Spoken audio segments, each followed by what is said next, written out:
엘리사가 죽을 병이 들매 이스라엘의 왕 요아스가 그에게로 내려와 자기의 얼굴에 눈물을 흘리며 이르되, 내 아버지여, 내 아버지여, 이스라엘의 병거와 마병이여.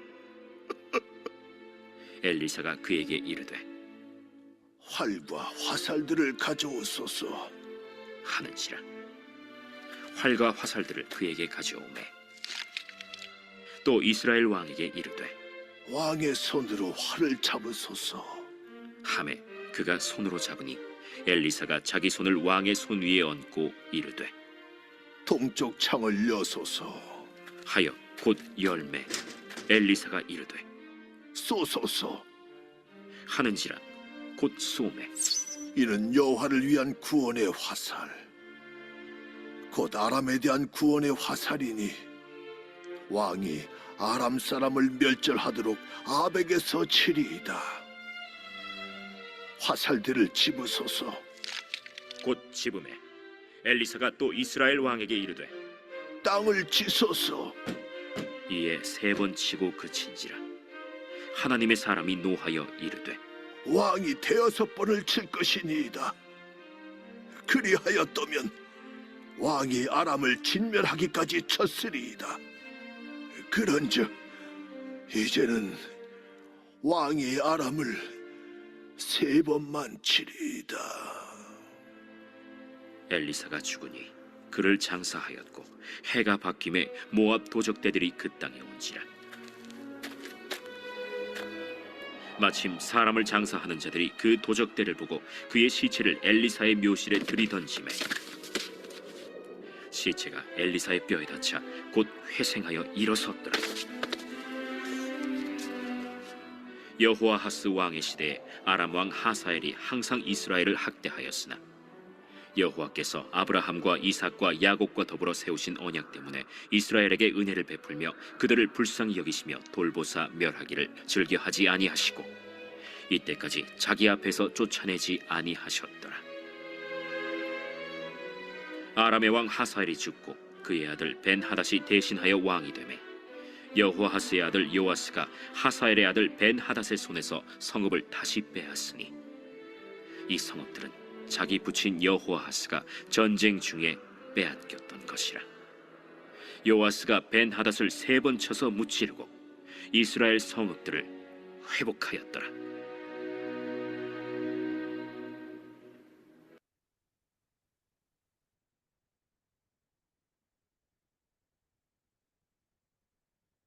네, 오늘 본문 말씀은 엘리사 선지자의 죽음에 대한 말씀입니다. 엘리사 선지자는 북왕국 요아스 왕 때 죽게 되었습니다. 죽을 병이 걸려서 죽게 되었습니다. 북이스라엘 왕 요아스 왕은 성경책에서 중요하지 않은 인물입니다. 요아스에 대해서 간단하게 언급을 하고 지나가려고 하였습니다. 죄 짓는 왕이다, 우상 숭배하는 왕이다, 악한 왕이다 라고 간단하게 기술하고 넘어가려고 하였습니다. 그런 중에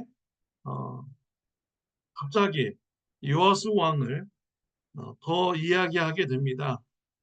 그 이유는 요아스 왕 때 엘리사 선지자가 죽었기 때문입니다. 이러한 성경 본문이 구주에서 말해주고 있는 의미는 무엇입니까? 요아스 왕보다 엘리사 선지자가 더 중요하다라는 이런 의미를 문맥으로 말해주고 있는 것입니다. 요아스 왕이 엘리사 선지자가 죽어간다는 소식을 듣게 됩니다. 그래서 방문을 합니다. 14절 말씀에 보면 엘리사가 죽을 병이 들매 이스라엘 왕 요아스가 그에게로 내려와 자기의 얼굴에 눈물을 흘리며 이르되 내 아버지여 내 아버지여 이스라엘의 병거와 마병이여 라고 하였습니다.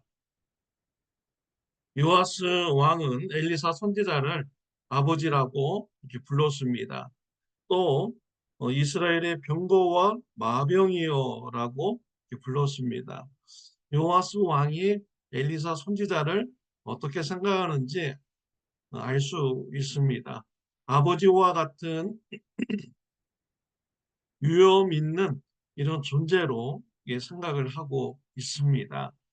또 이스라엘의 마병과 또 이 병거라고 말했습니다. 이스라엘의 강력한 군사력이 바로 엘리사 선지자이다라고 이렇게 생각을 한 것이죠.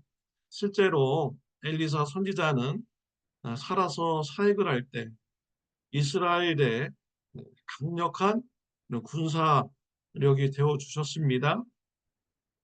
아람 왕이 몰래 기습을 하려고 합니다. 그때마다 엘리사 선지자는 아람 왕이 어디로 공격을 하는지 미리 알려주죠. 그래서 이스라엘이 기습을 대비하도록 하였습니다. 아람 군대가 쳐들어왔을 때는 아람 군대 모두를 소경으로 만들었습니다. 그래서 싸우지 않고 아람 군대를 포로로 이렇게 잡았습니다. 아람 군대가 침공해서 성을 포위했을 때 엘리사 선지자는 내일이면 아람 군대가 다 도망갑니다라고 말했죠. 이 말씀대로 성취되어서 아람 군대가 모두 다 도망을 갔습니다. 엘리사 선지자 사역을 할 때 이스라엘의 강력한 군사력이 된 것이죠. 엘리사 선지자가 뛰어나서 능력이 있어서 그런 것입니까? 아닙니다. 하나님께서 엘리사 선지자를 사용하여 주신 것이죠. 엘리사 선지자를 통하여서 하나님의 빛이 비춰지도록 한 것입니다. 하나님의 존재를 알도록 하나님께서 사용을 하신 것이지요. 이 요하스 왕은 엘리사의 죽음을 안타까워하면서 엘리사 선지자를 방문을 하였습니다. 그래서 굉장히 슬퍼합니다. 왜 슬퍼할까요? 자기 자신 때문에 슬퍼하는 것이죠. 그동안 이스라엘의 강력한 국방의 힘이 되었던 엘리 선지자가 죽으면은 이제는 자신이 혼자서 아람 군대와 싸워야 하는데 자신의 능력 없음을 보고 앞으로 아람 왕으로부터 학대받을 것을 생각을 하니까 자기 자신이 슬픈 것입니다. 그래서 엘리사 선지자 앞에서 굉장히 슬퍼한 것이죠. 참, 이 요아스 왕은요, 엘리사 선지자의 죽음 앞에서조차도 인간적인 생각이 가득한 자였습니다. 눈으로 보이는 것만 믿는 자였습니다. 하나님을 보았어야 되는 것이죠. 엘리사 선지자를 통하여서 역사하시는 그 하나님을 보고 하나님을 믿고 하나님을 의지하고 하나님 앞에 간구하는 이런 신앙을 가졌어야 하는 것입니다. 요아스 선지자는 눈으로 보이는 것만 보고 그런 어리석은 그런 행동을 하는 자였습니다. 엘리사 선지자가 자신의 죽음 앞에서 슬퍼하고 안타까워하는 이런 요아스 왕을 보았습니다. 그 마음이 긍휼의 마음이 들었습니다. 불쌍한 마음이 들은 것이죠. 이러한 마음은요, 하나님께서 주신 마음입니다. 하나님께서 요아스의 그런 안타까워하는 마음, 슬퍼하는 마음을 보고 긍휼히 여겨주셨습니다. 23절 말씀에 보면 여호와께서 아브라함과 이삭과 야곱과 더불어 세우신 언약 때문에 이스라엘에게 은혜를 베풀며 그들을 불쌍히 여기시며 돌보사 멸하시기를 즐겨하지 아니하시고 이때까지 자기 앞에서 쫓아내지 아니하셨더라라고 오늘 본문에서 말씀을 하고 있습니다. 북이스라엘 사람들, 왕들, 죄인입니다. 우상 숭배자입니다. 그럼에도 멸절하기를 기뻐하지 않으셨습니다. 심판하기를 기뻐하지 않으셨습니다. 그 이유는 아브라함과 이삭과 야곱과 맺은 이 언약 때문입니다. 그 약속 때문에 불쌍히 여겨 주신 것이지요. 이 요아스 왕도 하나님 앞에 우상 숭배자하고 죄 짓는 자하고 악한 왕이었습니다. 그럼에도 심판을 유보하여 주시는 것은 아브라함과 맺은 이런 언약 때문인 것이죠. 그 언약 때문에 불쌍히 여겨 주신 것입니다. 요아스 왕이 인간적인 마음으로 이렇게 슬퍼할 때 하나님께서 불쌍히 여겨 주었습니다. 엘리사 선지자의 마음을 이제 감동을 시켜 주셨습니다. 그래서 엘리사 선지자는 하나님의 긍휼을 요아스에게 흘려보내는 이런 사역에 쓰임을 받게 되죠. 엘리사 선지자는 죽기 전에 요아스 왕에게 활과 화살을 가져오라고 합니다. 그리고 요아스 왕의 손에 같이 손을 얹습니다. 동쪽 창을 향하여서 화살을 쏘라고 합니다. 요아스 왕은 순종해서 쏘았습니다. 이때 엘리사 선지자는 중요한 얘기를 하죠. 지금 이 화살을 쏜 의미는 어, 앞으로 아람 군대와 싸워서 어, 이기는 것을 말해준다라고 말씀을 하였습니다. 아멕에서 아람 군대를 이제 공격할 것입니다. 이 화살은 여호와 하나님의 구원의 화살입니다. 라고 말을 해준 것입니다. 이때 요아스 왕은요, 정신을 바짝 차렸어야 되는 것입니다. 그리고 더 중요한 얘기를 하죠. 엘리사 선지자는 화살을 가지고 땅을 치라고 합니다. 요아스 왕이 세 번 치고 말았습니다. 그러자 엘리사 선지자가 버럭 화를 내죠. 왜 세 번만 쳤느냐? 5번, 6번은 쳐야 됐지 않았겠느냐라고 버럭 화를 냅니다. 참 죽기 직전에 있는 사람인데 이렇게 화를 낼 수 있는 힘이 있는 것도 참 희한한 일이죠. 그 요아스 왕 왜 세 번밖에 치지 않았을까요?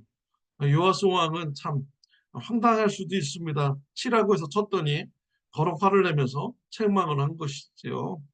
그 화살을 땅을 친 의미는 아람 군대와 이제 싸워서 몇 번을 승리할 것인가 라고 그런 의미인 것이죠. 그래서 세 번 쳤으니까 앞으로 세 번 아람 군대와 싸워서 이길 것입니다. 라고 말해 줍니다. 요아스 왕이 억울합니까? 그럼 미리 진작에 얘기해 주시면 내가 그러면 화살 가지고 땅을 많이 치지요. 이렇게 말할 수 있을 정도로 억울한가요? 아닙니다. 이미 엘리사 선지자가 얘기했잖아요. 화살을 가지고 창문을 향하여서 쏘았을 때는 아람과의 전쟁에 관한 일이다. 분명히 얘기해 주었잖아요. 구원의 화살이다. 라고 얘기를 해 주었습니다. 이렇게 얘기해 줬을 때 정신을 바짝 차리고 행동을 했어야 되는 것입니다. 땅을 치라고 할 때는 하나님의 무슨 계획이 있으신가 보다 열심히 땅을 쳤어야 되는 것이죠. 요아스 왕이 화살을 가지고 땅을 세 번밖에 치지 않았다라는 것은 엘리사 선지자의 말을 에, 신중하게 듣지 않았다라는 것입니다. 또 믿음을 가지고 듣지 않았다라는 것이죠. 화살을 가지고 땅을 치는 의미가 무슨 의미가 있느냐라는 이런 믿음이 없는 신중하지 못한 이러한 자세를 취한 것입니다. 이 요아스 왕에게 기대하는 마음은 무엇입니까? 이 요아스 왕이 엘리사 선지자에게 기대하는 건 뭐예요? 엘리사 선지자가 죽지 않고 지금 그 엘리사 선지자가 살아서 앞으로 아람 군대와 싸워서 이겨주는 이런 엘리사를 기대를 한 것입니다. 눈으로 보이는 이 엘리사 선지자만 의지한 것이죠. 엘리사 선지자 뒤에서 힘의 원천이 되시고 공급자 되시고 은혜를 주시는 분 하나님을 보았어야 되는 것인데 요아스 왕은 눈으로 보이는 이 엘리사 선지자 이 몸만 본 것입니다. 그래서 하나님의 은혜를 쏟아져 내려오는데 그 은혜를 받아내지 못하는 이런 안타까운 요아스 왕이 되는 것이죠. 성경에 보면 이런 경우가 많습니다. 하나님께서 은혜 주시려고 막 은혜를 부어 주십니다. 축복을 주시려고 막 계획을 다 하셨어요. 그런데 인간이 불순종합니다. 믿지 않습니다. 죄를 짓습니다. 그래서 하나님께서 부어 주시는 이런 축복을 다 받아내지 못하는 것이죠. 사울 왕이 그랬죠. 하나님께서 이스라엘의 왕으로 막 계속 대대로 축복해 주시려고 했는데 하나님 말씀에 불순종하고 자신의 힘만 의지하고 살아가는 이런 사울 왕이 되어가지고 하나님의 축복을 다 받지 못합니다. 또 북왕국 왕 여로보암 왕도 하나님께서 다윗과 같이 막 사용하겠다, 너희 가정을 대대로 북이스라엘 왕으로 막 세워주겠다 이렇게 했는데 여로보암도 우상 숭배자가 되고요. 하나님을 믿지 않았습니다. 그래서 하나님이 부어주시고자 한 축복을 다 받아내지 못했습니다. 이 요아스 왕도 그렇죠. 하나님이 막 축복 주시려고 다 그러는데 부어주시려고 하는데 하나님의 말씀을 신중하게 듣지 않고 믿음으로 대하지 않고 눈으로 보이는 사람만 의지하고 따라가려고 하는 이러한 모습. 결국 하나님의 은혜를 받아내지 못하는 자가 되었습니다. 우리가 이런 사람과 같이 말해야겠습니다. 하나님의 말씀을 믿음으로 받아들이고 순종함으로 하나님께서 예비하기로 복을 부어 주시기로 하셨는데 그 복을 충분히 받는 이러한 축복된 신앙인이 되어야겠습니다. 오늘 본문에서는 요아스 왕보다 더 중요한 분은 엘리사 선지자이다라고 문맥에서 말씀을 하고 있습니다. 이 엘리사 선지자 그의 평생 삶을 살아가면서 하나님의 빛을 비춰주는 하나님의 축복을 나누 흘러내보내는 이러한 사람으로 쓰임을 받았습니다. 저와 여러분들이 엘리사 선지자와 같은 신앙인이 되시기를 바랍니다. 하나님의 빛을 비춰주고요.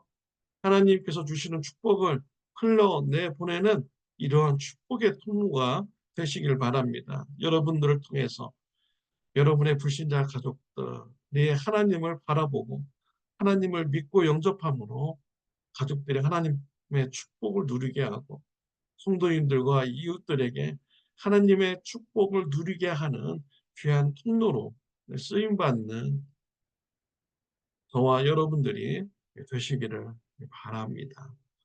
기도드리겠습니다. 하나님 아버지 감사합니다.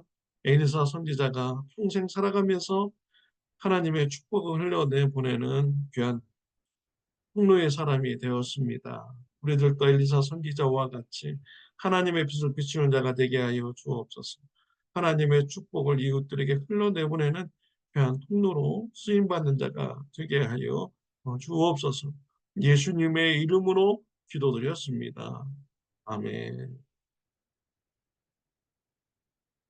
네, 오늘은 토요일입니다. 내일 주일 예배를 위해서 기도해 주시기를 바랍니다. 좋은 하루 되시기를 바랍니다.